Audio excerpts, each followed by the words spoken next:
বিসমিল্লাহির রহমানির রহিম YouTube channel অন্যরকম বিদ্যাপীঠের পক্ষ থেকে আমি মোহাম্মদ মনিরুজ্জামান সরকার সিনিয়র শিক্ষক জমশেদপুর উচ্চ বিদ্যালয় কসবা ব্রাউন্ডারি থেকে অনলাইন ক্লাস পরিচালনা করছি।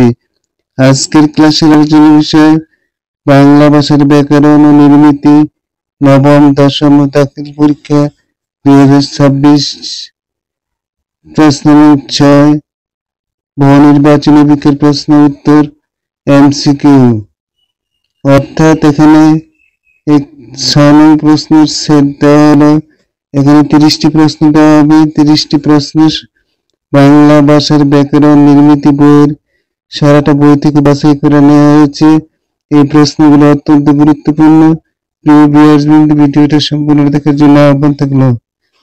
1 নং প্রশ্ন, প্রতি উপসর্গটি কোন অর্থে ব্যবহার করা হয়? এই প্রশ্নের সঠিক উত্তরটি হবে তুল্য অর্থে। প্রতি উপসর্গটি ব্যবহৃত হয় তুল্য অর্থে।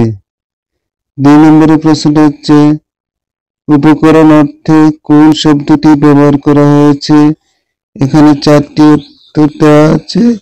4টি উত্তরের মধ্যে সঠিক উত্তরটি হবে মেটে। উপকরণ অর্থে মেটে শব্দটি ব্যবহার করা হয়ে থাকে। 3 নম্বরের প্রশ্নটা হচ্ছে, সোনার উপর দাম বেড়েছে। সোনার উপর সমস্ত পদটি কোন সমাস? সোনার উপর সমস্ত পদটি হলো দ্বন্দ্ব সমাস। 4 নম্বর প্রশ্ন, নিচের কোন নারীবাচক শব্দের সঙ্গে নরবাচক শব্দ গঠনগত মিল নেই? সঠিক উত্তরটি হবে ছেলে বউ। 5 নম্বর প্রশ্নটা হচ্ছে,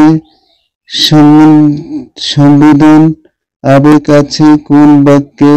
অর্থাৎ সম্বোধন আবেগ আছে কোন বাক্যে? সঠিক উত্তরটি হবে হে বন্ধু তোমাকে অভিনন্দন। সঠিক উত্তরটি হবে হে বন্ধু তোমাকে অভিনন্দন।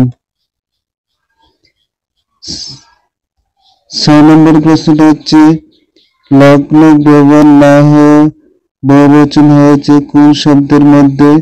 সঠিক উত্তরটি হবে মৌমাছি। 7 নম্বর প্রশ্নটা হচ্ছে, নির্ভূত অর্থ কোন বাগধারার মধ্যে রয়েছে? এখানে 4টি উত্তর দেওয়া হয়েছে। 4টি উত্তরের মধ্যে সঠিক উত্তরটি হবে বুদ্ধির ডেকে। 8 নম্বর, যে বাক্যের ক্রিয়া বিশেষ্য বাক্যের ক্রিয়াকে নিয়ন্ত্রণ করে তাকে কোন বাচ্য বলে? যে বাক্যের ক্রিয়া বিশেষ্য বাক্যের ক্রিয়াকে নিয়ন্ত্রণ করে তাকে বলে ভাববাচ্য।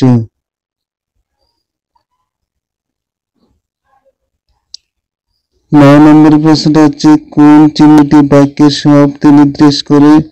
সঠিক উত্তরটি হবে দাড়ি চিহ্নটি বাক্যের সমাপ্ত নির্দেশ করে। 10 নম্বর, আমি অঙ্কটি করেছি এই বাক্যটি কোন বর্তমান কালের উদাহরণ? আমি অঙ্কটি করেছি এই বাক্যটি পুরাগঠিত বর্তমান কালের উদাহরণ। তাহলে সঠিক উত্তরটি হবে পুরাগঠিত বর্তমান। 11 নম্বর প্রশ্নটা হচ্ছে, গঠন বিবেচনায় ক্রিয়া কত রকম? সঠিক উত্তরটি হবে গঠন বিবেচনায় ক্রিয়া 5 রকম। 12 নম্বর, সাধুরীতির বহু সর্বনামে কোন বর্ণটি যুক্ত থাকে? বহু সর্বনামে হ বর্ণটি যুক্ত থাকে। 13 নম্বর, বাক্যের মধ্যে কর্মের উপস্থিতি ভিত্তিতে ক্রিয়া কত প্রকার? 3 প্রকার। নাম বিশেষের উদাহরণ কোনটি? সঠিক উত্তরটি হবে সঞ্চিতা। নাম বিশেষের উদাহরণ কোনটি? সঠিক উত্তরটি হবে সঞ্চিতা। 15 নম্বর, যেসব শব্দাংশ শব্দের সাথে যুক্ত হয়ে বক্তব্য জোরালো করে তাকে কি বলে? সঠিক উত্তরটি হবে তাকে বলক বলে। 16 নম্বর, ভাষা হলো কিসের সমষ্টি? ভাষা হলো বাক্যের সমষ্টি। 17 নম্বর, বাংলা লিপিতে মূল বর্ণের সংখ্যা কত? সঠিক উত্তরটি হবে 50। 18 নম্বর, গ্রামীণ শব্দের প্রত্যয় নির্ণয় করো। সঠিক উত্তরটি হবে ক, গ্রাম যোগ ইন, গ্রামীণ। 19 নম্বর প্রশ্নটা হচ্ছে নিপাতনে সিদ্ধ স্বরসন্ধি কোনটি? সঠিক উত্তরটি হবে গবাক্ষ নিপাতনে সিদ্ধ স্বরসন্ধির উদাহরণ, বাকি 3টে ব্যঞ্জন সন্ধির উদাহরণ। 20 নম্বর, আজ বাংলাদেশ বনাম ভারতের খেলা, এই বাক্যে বনাম শব্দটিকে কি বলে? সঠিক উত্তরটি হবে অনুসর্গ। 21 নম্বর, যত পড়ছি ততই নতুন করে জানছি, এই বাক্যটি কোন যোজকের উদাহরণ? সঠিক উত্তরটি হবে সাপেক্ষ যোজকের উদাহরণ। 22 নম্বর, মৌন শব্দের বিপরীত শব্দ কোনটি? সঠিক উত্তরটি হবে মুখর। 23 নম্বর, হাত শব্দের প্রতিশব্দ কোনটি? হাস শব্দের প্রতিশব্দ হচ্ছে কর। 24 নম্বর, দ্বিতীয় ক্রিয়ার বিশেষ অংশকে বলে? দ্বিতীয় ক্রিয়ার বিশেষ অংশকে বলে পূরক। 25 নম্বর, ভদ্রলোক সত্যিকারের নির্লোভ কি ধরনের বর্গের উদাহরণ? এইটা হলো বিশেষণ বর্গের উদাহরণ। 26 নম্বর, অক্রিয় বাক্য কোনটি? সঠিক উত্তরটি হবে তিনি বাংলাদেশের রাষ্ট্রদূত। 27 নম্বর, ক্রিয়া প্রথম অংশকে কি বলা হয়? ক্রিয়ার প্রথম অংশকে ধাতু বলা হয়।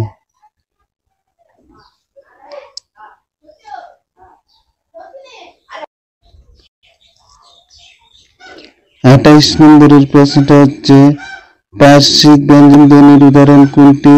সঠিক উত্তরটি হবে ল। পার্শ্বিক ব্যঞ্জন ধ্বনির উদাহরণ হলো ল।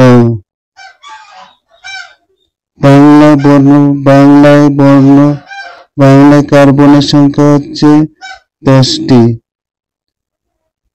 30 নম্বর, মুখ বিবরের ছাদকে কি বলা হয়? মুখ বিবরের ছাদকে তালু বলা হয়। প্রিয় শিক্ষার্থীবৃন্দ, ভিডিওটি যদি ভালো লেগে থাকে তাহলে অন্যরকম বিদ্যাপীঠকে সাবস্ক্রাইব করে আহ্বান রেখে আজকের মতো এখানে সমাপ্ত ঘোষণা করলাম। আসসালামু আলাইকুম।